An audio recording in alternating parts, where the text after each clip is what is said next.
Hey guys, so we're here brewing my Rye Saison, otherwise known as 7 Blessings Saison, of course the all-grain version.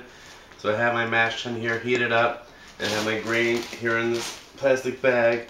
So I'm going to go ahead and start dumping in the grain a little bit at a time.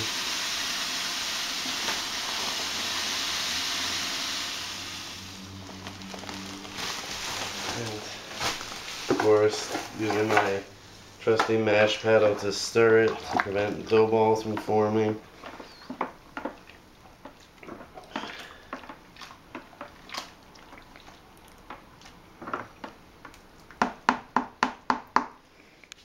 I'm also gonna dump in some rice hulls in the middle before I put in the rest of the grain, just to make sure that the rye malt that's in there and a little bit of wheat doesn't clog up my mash.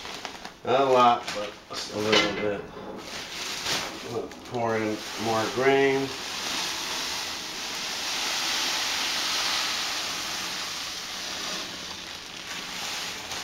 Stir it in.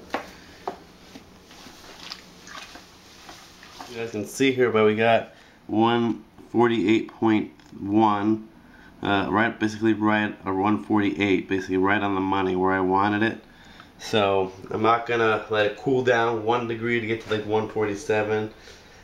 You know, I'm just gonna put the top, you know, brush off my mash paddle, put on the lid, screw it on, and let it go for about 60, at least an hour, but maybe about 75 minutes, just because of the lower than 150 mash. And then I'll come back, you know, of course, the next step, which is mashing out, which hopefully I'll get right this time. And then the fly sparging, which I'll set back up my setup like I did with my triple. So, be back soon. Alright, brew tubers, so as you see here, I've added my mash out water. I got a little over 2 gallons of first runnings, which is right because I added about 2.5 gallons here, and then I'm adding another 2.5 or so for sparging, for fly sparging. So right now the temp is about, the mash out temp is about 172.7. So it's a little high, but not exorbitantly high. 168, 170 is really the target. But you know, what I'll do is I'll stir it up till it gets down to about 170 or so, and then I'll close it, you know, while the sparge water is heating up. And you know, even if it, you know, it gets, even if it has to mash out for 15 minutes instead of 10, it should be, you know, at least it's not a disaster like it was last time. All right, so we'll be back, you know, when I have my fly sparging set up, and I'm about to start fly sparging my Rye Saison. Cheers.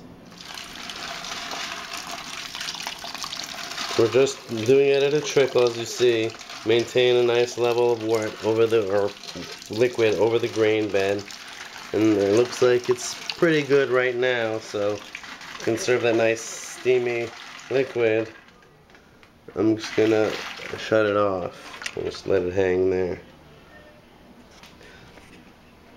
Okay, so now I'm gonna go ahead, set the camera up over here, because by my boil pot, and you see it with the gloves on top of it, because we're gonna be doing a method called first wort hopping.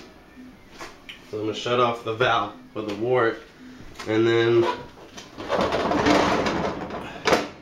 have my ½ ounce of Tettnang hops, measured in my stone tasting glass that I got at the brewery. Dump it in.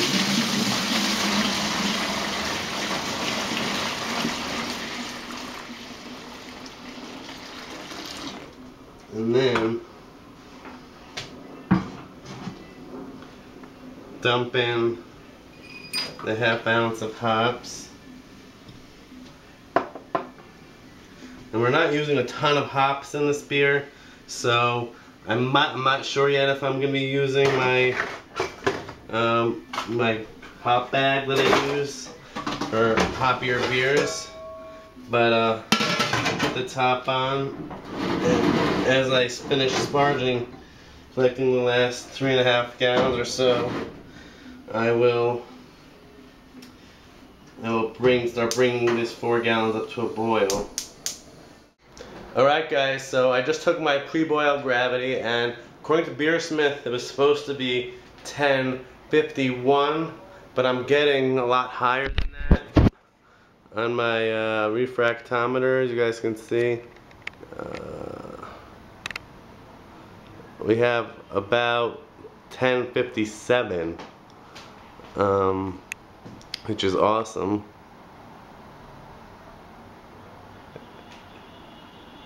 Actually closer to 1058, 1059. Alright, so I'm here in my air-conditioned bedroom keeping myself cool when it's really hot in my apartment from brewing. I put in, as you see here, estimated was 1051, I got 1059, which means I got 91.2% mash efficiency. Assuming I did actual 7.75 gallons, but it's close enough. So it's pretty awesome getting 90% efficiency on my mash. Which definitely, the longer mash in, mash and mash out definitely did the job. And I'm looking forward to the rest of the boil. So we'll be back soon. Hey guys, so it's time for the next hop addition. I actually looked at my Beersmith, and to keep the beer at about 25 IBUs, 26 IBUs, you know, because the Saisons are not supposed to be hoppy per se. I remember last year when I brewed this, it was a little over hopped for the style. So I wanted to keep it, you know, in the middle of the range for the BJCP guidelines for the style, which the higher end is 35. So if I kept it at 25, I thought it would be a good way to do it. So I actually threw in a few extra pellets of Tet Nang as it came up to a boil, because I thought I scooped some out by accident when I was I thought that some, you know, grain and other stuff got to the top, but so I just threw in some extra Tet Nang, you know, just to make sure I didn't scoop any hops out. So I lowered the amount of Saaz, which I have here, from 0.45 to 0.4, and hopefully it won't affect the IBUs as much. And either way, with the first wort hopping, it should give a smoother back end hop character, or bittering hop. So I actually am going to use my hop bag, even though I'm not using a ton of hops in this beer. I still want to, you know, get my 5.5 gallons for this batch. So let's go ahead and dunk the hops into the wort, which is, you know, still maintaining a really good boil. Tighten up the hop bag, you know, tie it or secure it to the handle here so it doesn't get pulled in like it has in the past. And the next hop addition will be in 15 minutes. Cheers. Alright, this is the 15-minute hop addition of 0.55 of an ounce of Saaz hops and 1.4. It was supposed to be 1.37, but I can't really get that exact on my scale, so I bumped it up to 1.4 of Styrian Goldings. And these Styrian Goldings are UK Styrian Goldings, only 2% alpha acid, so I really had to up the amount in my original recipe. So I'm going to go ahead and dump them into my hop bag, and then put it back. And then after another 15 minutes of boiling, I'm gonna do the flame out addition, and then that'll be it for the hops, and then we'll do my new cooling down method. Alright guys, so we're ready for the last hop addition. We have 1.1 ounces of Styrian Goldings, UK Styrian Goldings I should say to be proper, and then another 0.55 of an ounce of Saaz hops. So all to style hops, no American citrusy hops, no Australian or New Zealand hops, just very straightforward, you know, Tet Nang from Germany, Styrian Goldings, which is a European hop, sometimes grown in Czech Republic but not from the UK, and Saaz is a Czech hop. So all very to style. but nice and bright for a Saison. So, alright, brew tuber, so I just put the last little bit of ice into my chilling system, with the water and the ice and the pump, as I showed you last Homebrew Wednesday. So it's chilling it down not that much faster than it usually would with cold groundwater. So I'm not really convinced that this is the ideal way to do it. I might have to really test it where I have more ice, more than more than a bag and a half of store-bought ice on hand to keep it really, really chilled the whole time. So I kept, I had a bag and a half, about 15 pounds or 14 pounds of ice to work with. But, I think that with really cold groundwater would probably take the same amount of time. But I have to, keep doing research on figuring out, what the best way to keep the system going. But now it's at about 90 degrees or 85 degrees. So I don't really have to chill it down to, to 70. And I just took the original gravity as I said I was going to do, and I hit about 1070 on my refractometer. So I'm not going to actually take a hydrometer reading. And I knew I would hit over because I got really good mash efficiency. I got about 90%. So I have my yeast starter here, which sometimes with blend. So I have my yeast starter here, as you see. I have the Yeast Bay Saison blend, and they say maybe a 1070 or below you don't need a starter, but for 5.5 gallons I think you really do. I had a little issue with the starter where I shook, I didn't degas the vial of yeast, so I kind of lost a tiny bit when I opened it, but as I kept it, the Erlenmeyer flask and the stir bar sanitary, I wasn't so worried. And now that I hit over my target, I think 1060 is really or 1065 is the cutoff for starters. Either way, a 1 liter starter is always good, just to keep, a healthy amount of yeast going into your beer. And of course, making a starter helps you really know and confirm that it's a really good, package of yeast, whether it's a packet or a vial or whatever, or a smack pack. So I'm definitely going to use the starter. I had some concerns about the smells coming off the starter, but now that I hit way over my target OG, I thought it was going to be 1066 and now it's 1070 or 1071. I definitely don't want to risk just putting my extra vial of yeast in and hoping that it ferments a 1070 beer. So I'm going to go ahead and put it in my fridge, and then I'll come back to you when I'm showing you pitching the yeast. Take my starter, stir it up a bit, and carefully tip it in.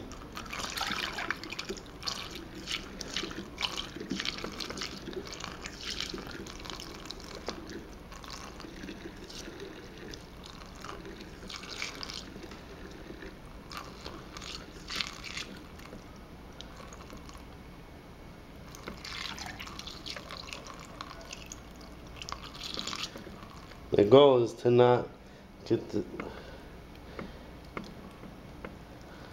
and voila, we're able to save the stir bar.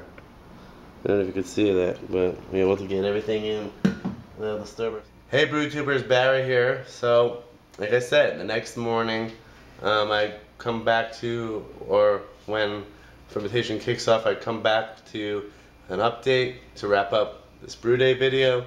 I did clean most of my equipment, so that's good. My wife and I worked and got most of it done. I even got to bake spent grain bread, which I'll post a picture here to show you how it came out. Pretty tasty. And I added a bottle of Troegs Dreamweaver wheat to it, so it should be pretty tasty. I haven't tried it yet as of filming this, but let's open up the fermentation chamber, and voila, we have fermentation. we have fermentation. Kicking off pretty nicely, you know, bubbling pretty much every second, every other second, you know, starting to blow off a little bit up on top as usual, with the foam, you know, it's building up and all the carbonation and CO2 as you can see there being pushed up and throughout the beer. That's why I like using these better bottles instead of buckets, so you could have, you know, so you can, not as heavy as a carboy, but you could still watch the fermentation going on. So I don't know how much you guys can see of that, but there's lots of CO2 being pushed up, lots of stuff being pushed around within the liquid. Luckily there's no real crazy blow off yet, but there's a lot of, you know, hop proteins and stuff, you know, hop and malt proteins on the bottom. It's not yeast, it's all gunk from inside. I could see settling out. But everything's really being pushed around, nice fermentation going on, and I'm really, you know, really happy that it took off, you know, within 12 hours. So pretty nice. So yeah, so my starter worked. As I said, I had a little nervous moment there where, you know, I didn't degas the vial when I first opened it, so I lost a little yeast. But my Erlenmeyer, while I didn't sanitize the vial as well as I could have, you know, there was no sign of infection really in the starter. Like, there wasn't any bad colors, or I checked the pH and it was, you know, it's supposed to be between 4 and 6, you know, around there. It was like 3.8, so close enough to 4, where it wasn't really like 3, where it's really acidic. So so that was good. I didn't taste it, but you know, it didn't change smell throughout, so which means it was just giving off, I was just afraid it was giving off a little bit of a, like a tart or estery and oxidative flavor aroma. But everyone I talked to said that's normal, and you know, obviously you see proof of the pudding. It's a healthy starter. We'll just have to see what flavors it creates. Cheers, happy Homebrew Wednesday. Sorry I don't have a beer in my hand, but I'm filming this at 8 o'clock in the morning, right before I have to head out the door to work. So cheers, and I'll see you in the next Homebrew Wednesday or the Brew Palette video. Cheers.